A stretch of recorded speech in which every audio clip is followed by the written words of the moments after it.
नमस्ते दोस्तों, मैं डॉक्टर प्रवीण गर्ग, माँ फूलवती आँखों के अस्पताल होडल से आई स्पेशलिस्ट। दोस्तों, आज हम डिस्कस करेंगे सफ़ेद मोतियाबिंद क्या होता है, क्या क्या इसके लक्षण होते हैं, क्या इसको दवाइयों से काटा जा सकता है या ऑपरेशन इसका एक इलाज है, और अगर इलाज करना है तो किस तरह से इसका इलाज करते हैं। तो सबसे पहले हम डिस्कस करेंगे कि सफ़ेद मोतियाबिंद होता क्या है।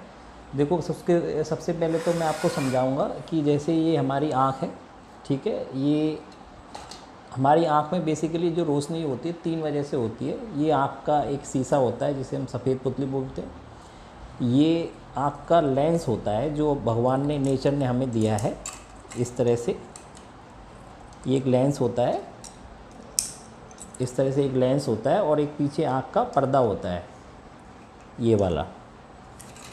तो ये नॉर्मली ये जो आँख का शीशा होता है, पुतली होती है, ये भी ट्रांसपेरेंट होती है, और ये लेंस भी ट्रांसपेरेंट होता है, और ये पीछे पर्दा होता है, यहाँ रोशनी सारी इकट्ठी होती है।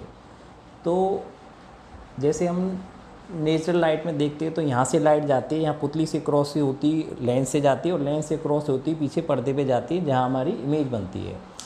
अब जैसे जैसे उम्र बढ़ती है, जिसमें से एक कारण सफ़ेद मोतियाबिंद, ज़्यादातर कारण जो होता है सफ़ेद मोतियाबिंद का वो उम्र बढ़ने के साथ साथ होता है, जिसे एज रिलेटिंग कैटरैक्ट और सेनाइल कैटरैक्ट भी बोलते हैं।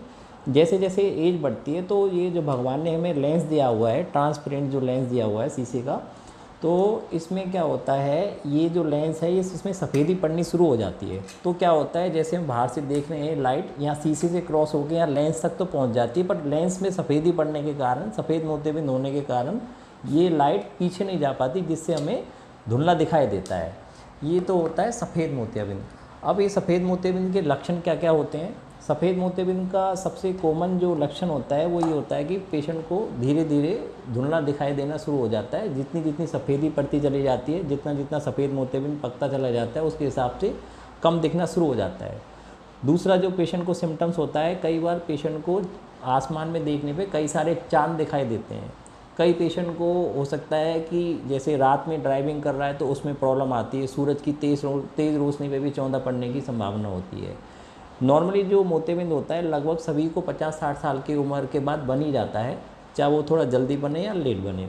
इसके अलावा जो सफ़ेद मोतियाबिंद के जो कारण होते हैं उनमें से कई और कारण भी हैं। जैसे कई मरीज एलर्जी की दवाइयाँ खाते हैं, स्टीरॉयड लंबे टाइम तक खाते हैं, तो उनको पहली उम्र में ही मोतियाबिंद हो जाता है। 40 साल 50 साल से पहले ही मोतियाबिंद हो जाता है। या कई बार जब बच्चे पैदा होते हैं तो उनमें कंजेनाइटल कैटरैक्ट भी होता है, बचपन से ही उनका लेंस सफ़ेदी वाला पैदा आता है इसमें।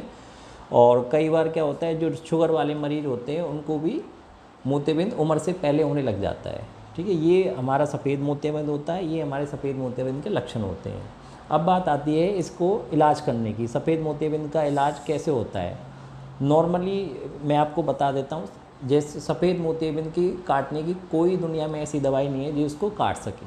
हालांकि बहुत अर्ली स्टेज में, बहुत अर्ली स्टेज में कुछ दवाइयाँ एक ऐसी आती है जिसे हम उस मोतियाबिंद के बनने की प्रोसेस को थोड़ा स्लो कर सकते हैं। मान लो ये मोतियाबिंद आपका जो बन गया है उसको 100 की स्पीड से भाग रहा है वो, तो दवाइयों को चला के हम उस मोतियाबिंद की स्पीड को थोड़ा स्लो कर सकते हैं। बाकी उसकी रोकने की कोई दवाई नहीं होती, और वो भी ट्रीटमेंट जब होता है जब बहुत अर्ली स्टेज में होता है। अदरवाइज इसका कंजर्वेटिव ट्रीटमेंट हमेशा ऑपरेशन ही होता है।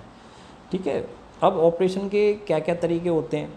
ऑपरेशन जैसे पहले ज़माने में होते थे, उसमें क्या होता था, हम पूरा चीरा लगाते थे और पूरे एक लेंस को निकाल के आँख पे एक चीरा लगा देते थे, उस पूरे लेंस को निकाल देते थे जिसमें सफ़ेदी पड़ गई है, और एक नया लेंस डाल देते थे ट्रांसपेरेंट, जिससे हमारी रोशनी जो यहाँ रखी हुई थी वो पीछे चली जाती है।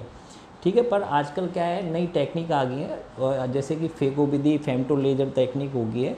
उनमें क्या होता है, हमें इतना बड़ा चीरा लगाने की ज़रूरत नहीं होती। उसमें क्या होता है, हम एक छोटा सा हल्का सा छेद कर देते हैं, और जो उसमें हमारे जो लेंस आते हैं वो इस तरह से आते हैं। एक पेन के जैसे पेन होता है लिखने का, पेन के अंदर लेंस फिट होते हैं। वो पेन को हम यहाँ से हल्का सा छेद करके इस तरह से लेंस को आँख के अंदर डाल देते हैं, वो अंदर छाते की तरह खुल जाता है। तो इस तरह से अब जो टेक्निक आ रही है वो बिना चीरे वाली आती है, जिसे हम लेजर टेक्निक और फेको टेक्निक कहते हैं। अब लेजर टेक्निक या से कराने का, हाथ से कराने का तरीका भी पहले जैसे चीरे के ऑपरेशन होते थे वो बंद हो गए लगभग। पहले लेंस भी नहीं डालते थे, पर अब लेंस आ गए तो लेंस डलने लग गए हैं। अब ये है कि जो हम फेको टेक्निक से जो ऑपरेशन करते हैं वो भी अब दो तरीके से होता है। जब हम आँख को सुन करते हैं तो उसको आँख को सुन करने के भी दो तरीके होते हैं। एक तो होता है हम आँख का जो स्पेस होता है, कई लोगों को एक डर होता है कि हम आँख के अंदर इंजेक्शन लगाते हैं, आई बॉल में इंजेक्शन लगाते हैं, जबकि ऐसा नहीं होता। हम आई बॉल और हड्डी होती है उसके बीच में एक स्पेस होता है, वहाँ इंजेक्शन लगता है जहाँ भी ऑपरेशन होता है, ठीक है। उसके दो तरीके होते हैं सुन करने के आँख के। जब आँख में इंजेक्शन लगता है तो उससे क्या होता है, आँख सुन हो जाती है, पहली बात। दूसरी बात, जब आँख सुन हो जाती है तो इंजेक्शन लगाने के बाद आँख की जो मूवमेंट होती है वो आपके कंट्रोल में नहीं रहती, वो एक जगह रुक जाती है। आप उसको कितना भी हिलाना चाहो वो नहीं हिलेगी। एक दूसरा तरीका है जिसे हम टॉपिकल टेक्निक कहते हैं। उस तरीके से करने से क्या करता है, हम एक आई ड्रॉप पेशेंट की आँख में डालते हैं जिससे पेशेंट की आँख सुन्न हो जाती है। बट क्या है, पेशेंट की आँख थोड़ी थोड़ी मूव करती रहती है, बट तो उस दौरान पेशेंट को सीधा लाइट में देख के अपनी आँख रोकनी पड़ती है। तो उसे कहते हैं बिना इंजेक्शन वाला ऑपरेशन, और खाली दवाई डाल के ऑपरेशन करते हैं। आजकल यही टेक्निक चल रही है। हाँ, वो पेशेंट में कई बार मजबूरी में हमें इंजेक्शन लगवाना पड़ता है, जो पेशेंट कोऑपरेट नहीं करते या आँख को बार बार हिलाते हैं, या फिर कई पेशेंट बहुत ज़्यादा पेन सेंसिटिव होते हैं। तो इस तरह से फेको विधि से मोतियाबिंद का ऑपरेशन होता है। दूसरा, मोतियाबिंद का ऑपरेशन कब करवाना चाहिए। कई लोग बार बार पूछते हैं, सर हम ऑपरेशन अपना कब कराएं, मोतियाबिंद पूरा पक जाए तभी कराना चाहिए। मोतियाबिंद पकने पे कभी ऑपरेशन नहीं कराना चाहिए। इसके दो कारण हैं। पहला कारण ये है कि अगर आपका मोतियाबिंद जो है, अगर ये पक जाता है, ये सफ़ेद मोतियाबिंद अगर पूरा पक जाता है तो इससे क्या होता है, ना तो मरीज़ को देख पाता, ना डॉक्टर कुछ देख पाता मशीनों से। क्योंकि जो सफ़ेद मोतियाबिंद जितना पक जाता है उससे हम मशीनों से पीछे पर्दा नहीं देख पाते। इन मशीनों से हम पीछे का पर्दा नहीं देख पाते, ये वाला, कि पेशेंट को ऑपरेशन के बाद कितनी रोशनी आएगी या नहीं आएगी।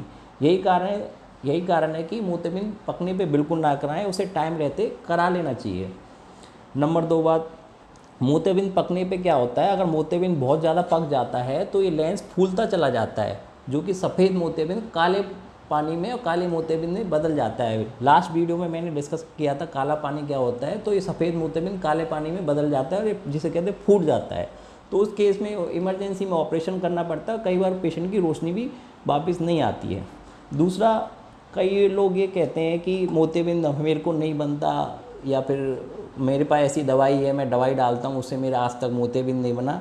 ये कोई सच बात नहीं है। मेडिकल लाइन में साइंटिफिकली अब तक कोई ऐसी दवाई नहीं बनी है जो मोतियाबिंद को काट सके। ये तो इस तरह से होता है, जैसे जैसे उम्र बढ़ती है आपके बाल सफ़ेद होते हैं, चेहरे पे झुर्रियाँ पड़ती हैं, घुटनों कमज़ोर होते हैं। ऐसे जो भगवान ने हमें नेचुरल लेंस दिया था ट्रांसपेरेंट, ऐसे ऐसे उम्र बढ़ने के साथ उसकी पावर कम होती चली जाती है। जैसे झुर्रियों का कोई इलाज नहीं है, सफ़ेद बालों का कोई इलाज नहीं है, ऐसे मोतियाबिंद के लिए कोई दवाई नहीं बनी है। जैसे घुटनों के लिए आजकल जैसे घुटनों घिस जाते तो उसमें घुटनों बदल देते हैं। अगर किसी के टूट जाते हैं उम्र बढ़ने के साथ तो दांत लग जाते हैं नकली। ऐसे ही सेम जैसे उम्र बढ़ने के साथ हमारा लेंस कमज़ोर हो जाता है, लेंस में सफ़ेदी पड़ जाती है, सफ़ेद मोतियाबिंद बढ़ जाता है। तो इस सफ़ेद मोतियाबिंद को निकाल के हम एक नया लेंस डाल देते हैं ट्रांसपेरेंट, जिससे क्या होता है, जो लाइट हमारी सफ़ेद मोतियाबिंद के कारण रुक रही थी वो पीछे पर्दे पे चली जाती है और हमें फिर से पूरा 100% दिखने लग जाता है, अगर ये हमारा पर्दा पूरा ठीक है। नमस्ते।